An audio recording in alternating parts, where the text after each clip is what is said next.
Welcome to ECN Trade Daily Video. Before we begin, it should be noted that any advice is of a general nature only and that your personal circumstances have not been taken into consideration. Hello everyone, my name is Rob Clayton and thank you for joining me. On Wednesday, the Australian dollar encountered resistance around 66.40.45, which coincides with the 60-day simple moving average. As profit taking emerged, the market pushed to the downside but found good support just in front of the level of 65.85. And from there, it's currently staging a recovery. In economic data, Australia's unemployment rate rose to 4.1% in June from 4%. Employment change increased to 50.2k, surpassing the 20k forecast. And the participation rate was at 66.9, with full-time employment up by 43.3k and part-time employment rising by 6.8 thousand. Meanwhile, the US dollar index was flat at 102.60 after the inflation data aligned with forecasts, reinforcing expectations of a Federal Reserve rate cut next month.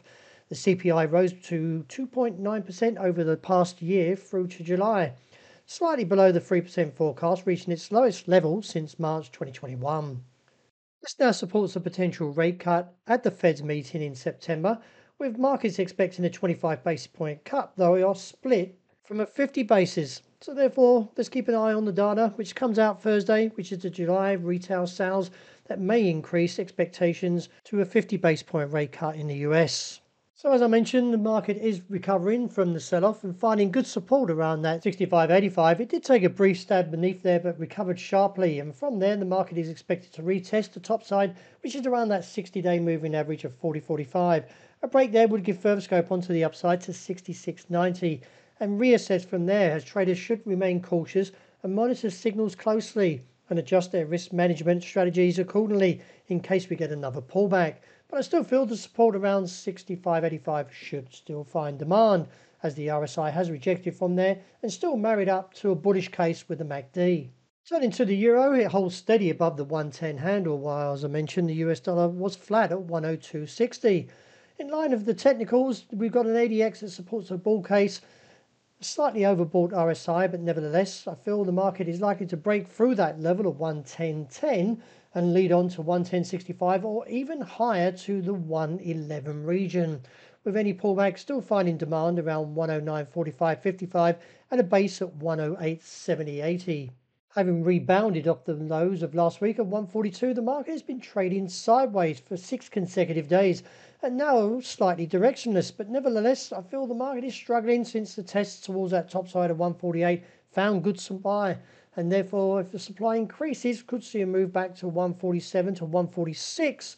And keep an eye on the market as it may tumble further to 142 in a broader case. Turning to sterling, the market is still somewhat bullish as the technicals hold relatively firm, and reaching its topside target of 128.60 supply has come in play, or profit taking.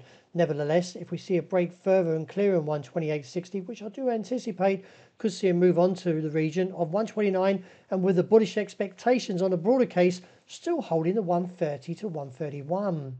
Any pullback likely to be shallow, and expect a base around 127.65. Profit taking emerged also for gold and has now posted an engulfing candle that waits confirmation, and therefore a break of 2,434 would see a further slide, but finding this trend line firm at 2,395 to 2,410. In light of how the market's trading, I still am relatively bullish and finding opportunity if we do see any pullback, as the broader case still holds to 2,500 and reassess. Wrapping up with oil, the market is finding a little bit more supply over the last 24 hours and now looking towards the support level of 74.80.95. Now, while that level's intact, I still feel the market can actually pose a further threat to the upside and look towards $78 figure 45 as a potential target. But that being said, still continue to monitor technicals closely and adjust risk management strategies accordingly, just in case we do see a break of 74.80, as this would lead back towards the bottom side of the range, seen at 69.70 to 70.50. I feel the market may actually bounce off 74.80, and as I mentioned, look back to retesting that top side around 78.45. Well, that's a wrap. Thank you for joining me, and as always, look out for the interest rate report, and I hope you enjoy the great start to the day.